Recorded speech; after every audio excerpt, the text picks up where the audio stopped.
Welcome back to the Better Learning Podcast. My name is Jessica Westerduin, Education Market Leader for K-12. Today we are joined by James Liebman, Senior Associate at HMFH Architects. James brings many years in the industry as an architect and project manager. In today's conversation, we'll explore James's architect and leadership journey and discuss how we can foster students' well-being using good educational architect. Thank you so much for joining us, James. Hi, Jessica. Glad to be here. Absolutely. Can you please tell us about yourself and how you got involved with designing educational spaces? I have been working in architecture for about 30 years, and most of that has been in education, although prior to my years at HMFH, a lot of it was higher ed, be it complicated renovations to, science facilities for sciences and lab buildings.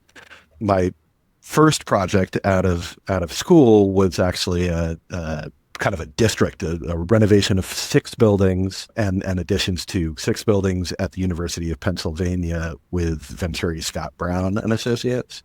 And that was sort of my first experience professionally, but also my first experience in the education space. And I remember being struck by the opportunity to really engage with a wide variety of diverse and complicated and different spaces that added spatial complexity to the whole, which was, really exciting. My role was highly technical, but it was that capacity to engage with multiple kinds of spaces that got me pretty excited about educational space. Yeah. Do you remember anything about that process on your first project that maybe stays with you throughout the 30 I years? remember working ridiculous hours. But You were low on also, the totem pole. yeah, I was fresh out of school, but I also kind of really figuring out the details, really getting down to how does each component move and work, and how is that going to impact the user experience was a key part of what I was doing. Yeah, absolutely. And so when we think, we're working in these K to 12 or higher ed, which I do want to circle back to in a few more questions because I have such a perspective and curiosity about how to bring in students at a higher ed level.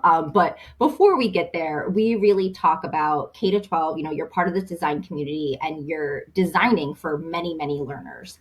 And so, in your own words, what does it mean to be radically student centered or to base decisions on the students that you're impacting?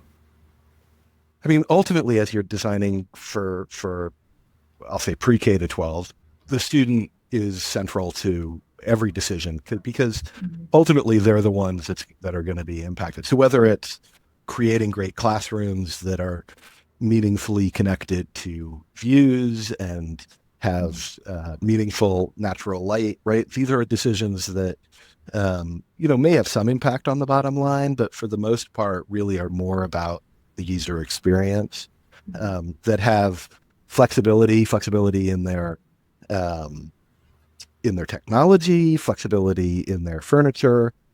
All of that revolves around how it's going to be used and how it's going to be most useful to the kids that are there. K to 12 is a wide range, right? A Mhm. kindergartner and a 12th grader are nothing alike. And so their needs are very different, and the classrooms you design for them are very different. Hmm. And that uniqueness to each individual. I love the user experience. That's a great way to think about it because as an educator, when we think user, we have to expand what user means and what that means for, like you said, a kindergartner versus a 12th grader versus a fourth grader navigating the same, kind of spaces. And you've been a part of projects in so many projects in Pennsylvania. I heard Massachusetts. Your firm, Rhode Island, New Hampshire. Can you share a project or something that stuck with you about being radically student centered, right? So maybe a project that you think about all the time, or a project that truly made an impact with the community. I think it opened in 2023, so it was in construction during COVID. The Maria Weston Chapman Middle School in Weymouth, Massachusetts. It is a middle school, three grades, 6 through 8. It's the largest middle school in the state at a design enrollment of 14. I think it was 1475. So it's a big middle school. And once that decision was made to bring those grades together and build for every middle schooler in the city, and therefore build the largest middle school in the state, that really pushed us into thinking hard about what's good for students, what's good for student well-being, and how to design for students. And so there was a lot of thought at the district level and at the educational planning level, sort of at the beginning of the process, around how we can build a middle school that's different and that can serve as a feeder into the career technical programs at the high school. And so ultimately, the program included a number of spaces that gave students opportunities to really tap into their interests and spark their interests. And these ranged from a broadcast studio, black box theater, robotics lab, a commercial culinary lab, right? And again, this is a middle school. And the culinary lab is a great story unto itself, because it was really equipment driven. The district wanted a space to teach culinary and to teach nutrition, and they wanted students to use it all the time. So the equipment needed to be commercial equipment, and that decision, because the residential equipment, even the high end residential equipment, just wasn't going to last, and they weren't going to have funds for replacement. So we used commercial equipment that operated as close to home equipment and residential equipment as we could. Anyway, that decision to use commercial equipment then drove the program, and now they have a commercial culinary lab, and they use it. They cater events. We had a tour, and we had a tour for the building, for the architecture community, and the students set out a great spread and catered the entire event, which was really very cool. It's very satisfying to see.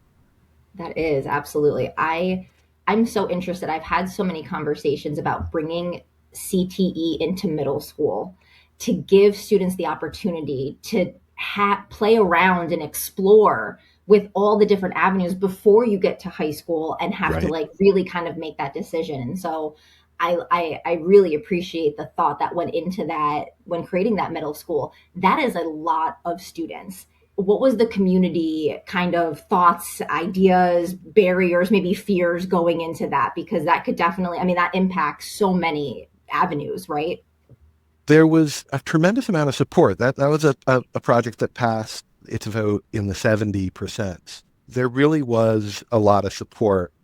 The barriers were internal. We knew that was a large middle school, and the middle school is very well. They can be difficult years, and providing spaces, that really felt like they were for those kids mattered.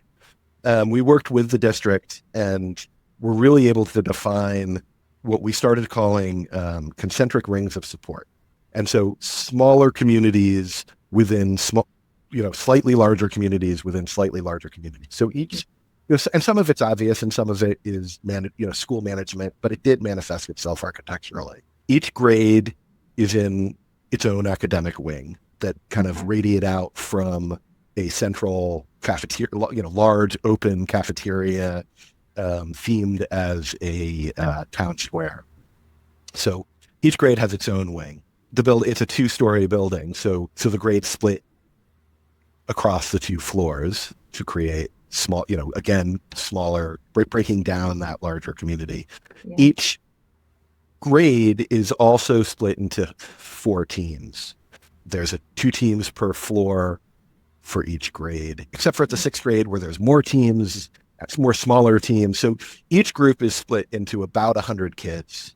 Wow. And that is their core community. And they identify with that community, both through use of color and naming and, the teachers themselves. And then they're part of this larger community of their floor and the larger community of their grade. the scheduling was really critical, and we were working closely with the principal, who was amazing, and he developed a schedule that allowed for all the students within a grade to be going to these CTE feeder labs or to the gym or to exploratories Mhm.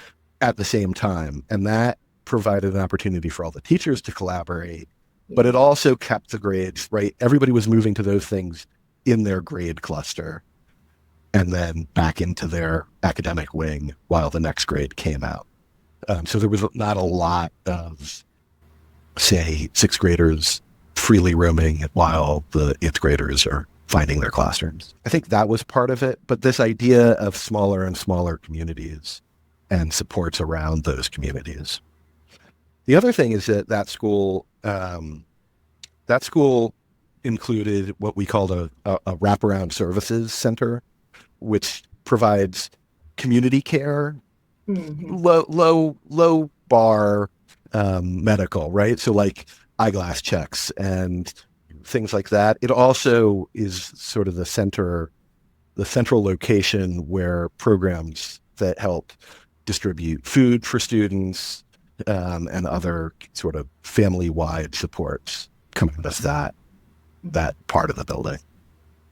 Which is wonderful to offer because in schools, when the school day really feels like it ends at 3:45, and it's like that division of like, school, my school work is over and now it's time to have fun. It's such a negative way to think about school, and having those type of opportunities gets them in the building, right? Like when Right, we have students who want to be in the building, then we have done our jobs, as like educators. And I love the small community because I think about a transition like that. Think about those. I believe you said it was fourth, fifth, sixth, like the third, it's six, 7, 8. six, seven, eight. So the fifth grade to sixth grade transition, that could feel overwhelming for any student without having that like small community. Like this is my whole school, and I'm a part of the biggest. I'm sure that was amazing. The biggest Right. school, the largest school. You have that competition. We love that drive, but then to feel like that necessity of the vision, and when you had that process of like the school, we need to create something for the small communities, I think is so important for the students, because I do think of that when we invest in design, in one school, and we're not able to do all schools at the same time. How do we transition students to go from maybe a traditional way of thinking to this more progressive idea? Right. And I think the small communities is a wonderful job, and it brings me to this visioning process. And you have a few references, a few claim to fames, James. One being that your ability to create and facilitate a very clear design with stakeholders is something that you are very good at and talented at. And so, how do you, not only for this project, which I'm sure had a lot of stakeholders, but how do you ensure that trust and collaboration when you have projects over multiple years? How do you ensure that trust and collaboration with your clients? Comes from being consistent and from working with them over time. Mm. And so it takes that process, letting them know that we hear them, bringing back evidence that they've been heard, letting them know that this isn't their only opportunity to get their ideas out and that Mm. we will be back, and making sure that they're aware of the roadmap, that we start with big picture decisions and we work our way into the nuts and bolts, and that they don't need to tell us about the nuts and bolts on the first meeting, and that we develop as much as we can a durable consensus around the big decisions, so that those create the anchor for everything that follows. Yeah, absolutely. And the evidence, right, of being heard, I think is so important. I love that you mentioned that too, because, it's not just data all the time, but a lot of the times, I mean, a superintendent is running a school at the same time as the project. Like that's not their main focus. And not having that clear vision, that clear alignment, you see so many missed opportunities or so many decisions made, years later.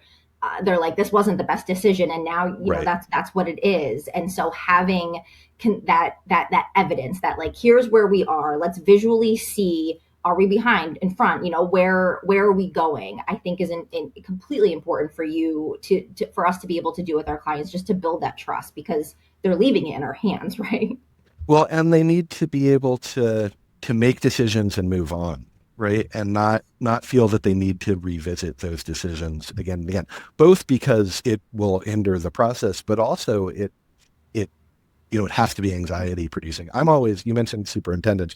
I'm always amazed by superintendents. Superintendents have so many jobs. Co-guiding a building project is just one of them. The commitment of every superintendent I've ever worked with Mhm. is mind blowing. Yeah, no, absolutely. And to be thinking about, new people coming into that environment too and how to support them. It's really, we talk about change management, in my role a lot because that's like it's kind of like that invisible thing that comes along with these projects is, if you build it, doesn't mean they necessarily come. They really need to be, them being teachers and students and community need to be brought along the process, or they have this Right. thing that they just don't know how to interact with, right? And so how do you kind of balance, when you're in meetings with superintendents, you have budget, you have functionality, you have longevity that you're thinking about. How do you balance all of that when you're in these conversations? Functionality has to come first, right? It has to work.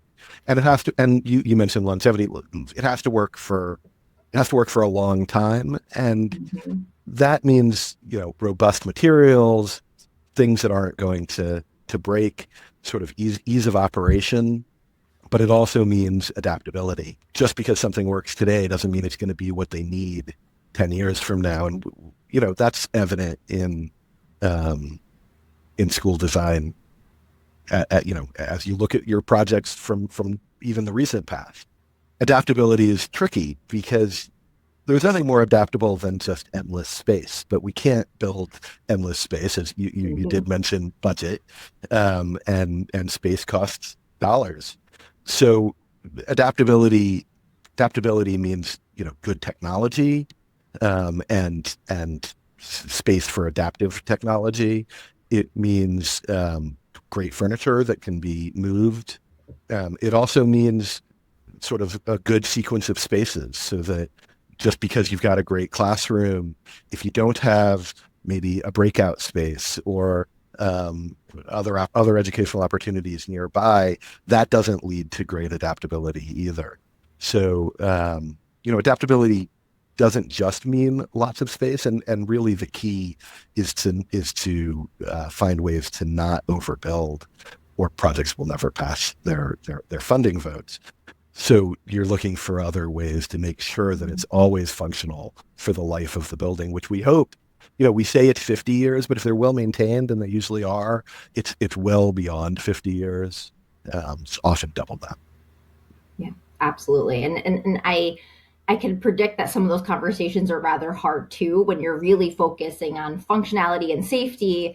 And you want to see the bells and whistles. They want to see the new furniture pieces and the amazing welding table that's coming out. And having to balance that conversation, definitely one begins with that trust to be able to Right. say, like, we're going to pause that for the next meeting because we're really thinking about student behavior or whatever the subject is at the time.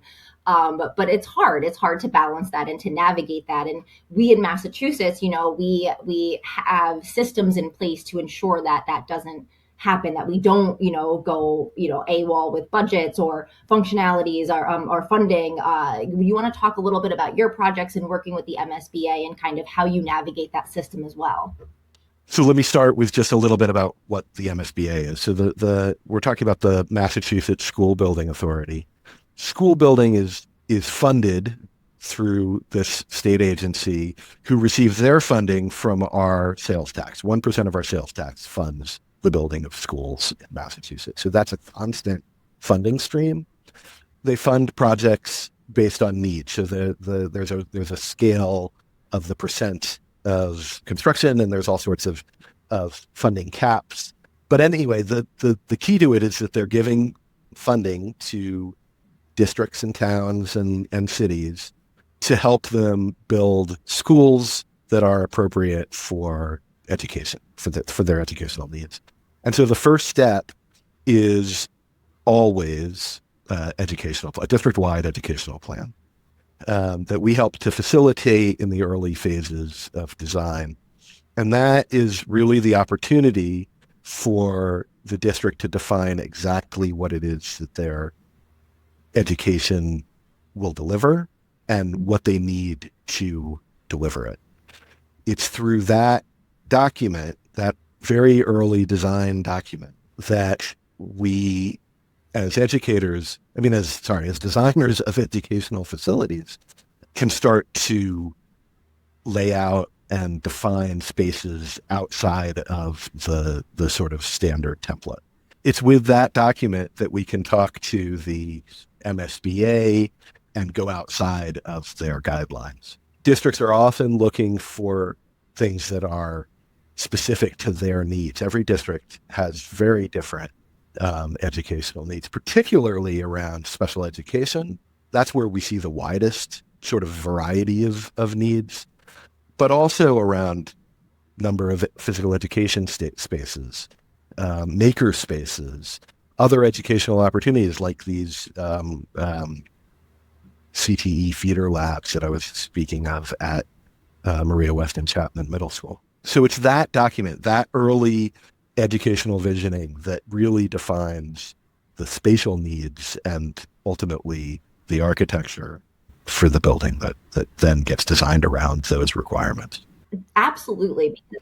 It does, because I think, it's important for us to name that vision process, not only how important it is, but that the questions, and like sometimes you're really digging into specific student behavior, but that's what we're really trying to change with these new buildings is the student behavior, teacher behavior. And so I feel like I love the word artifacts. That's just like a teacher in me. So like that, using that artifact with the MSBA or that, document those standards, it requires everyone at the table, whoever, I know that the MSBA, you're still in that bidding process, but it requires us to be thoughtful and to have this kind of predictability for students and for families that I think is really important in education, that you're going to have those maker spaces, or it's going to be, your athletic facilities is really going to be thought about if you're, someone who really enjoys that special education, curriculum and programming is really being thought about. And so I take those type of kind of systems that we have as like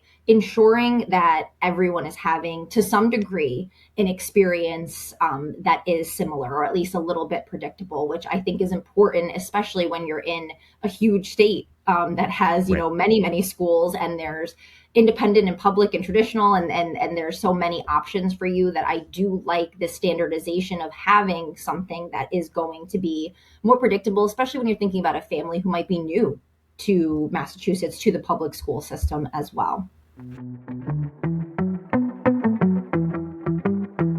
When we work with schools at K-12, it's not just about furniture or design. It's about impact. Our radically student-centered approach puts students at the center of every decision.